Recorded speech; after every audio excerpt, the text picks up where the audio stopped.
I'm trying not to cry right now because this is a really touchy subject for me. Um,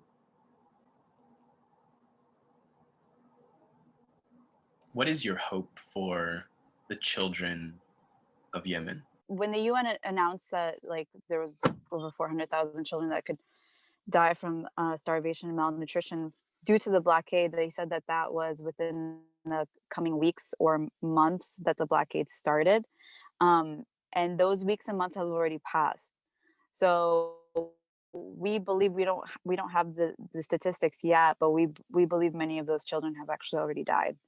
You know, it's a loaded question, right? Because you know, right now what we're seeing is that the famine has permanent effects on children, like um, has specifically neurological effects, and it's permanent. So you know what we're worried about seeing and what we do expect to see is a debilitating or disabled debilitated generation of children in Yemen who grow up with these mental issues, uh, you know, even as they grow up. So um, the hope that what we hope to see is you know, a healthcare system for them, as well as like therapy services, um, and just yeah, it's you really hit me hard on that one too, Jordan, because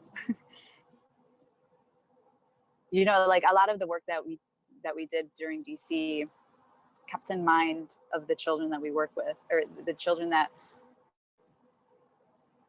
we want to see prosper.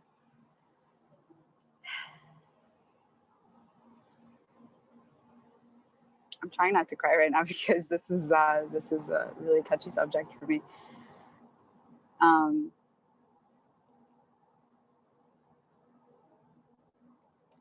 yeah, we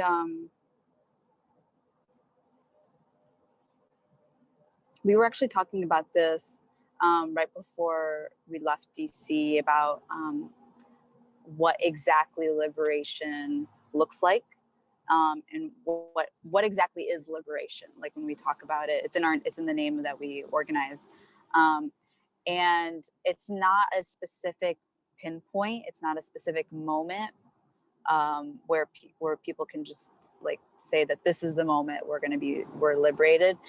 We believe it's part of the process. It's part of our freedom. Um, Each and every day, like we can find liberation in all moments, you know, throughout our days and lives and years. So for the children of Yemen, I mean, what we hope to see is obviously not only an end to the blockade, and an end to the war, but also ways, ways for them to further their education, and understand sort of the structural issues that play a huge hand in Yemen society, and how they can work towards changing that. And so I guess like in this generation right now that we see, we hope that like we can instill some sort of political education and find ways of liberating forms of change for them, in a way that they can continue the work for the next generation after them, um, so that they eventually can see some sort of peace and prosperity and sovereignty within the country that they're living in. Hey, thanks so much for watching this short segment of Listen to Understand. To watch more videos like this, click one of the two thumbnails below.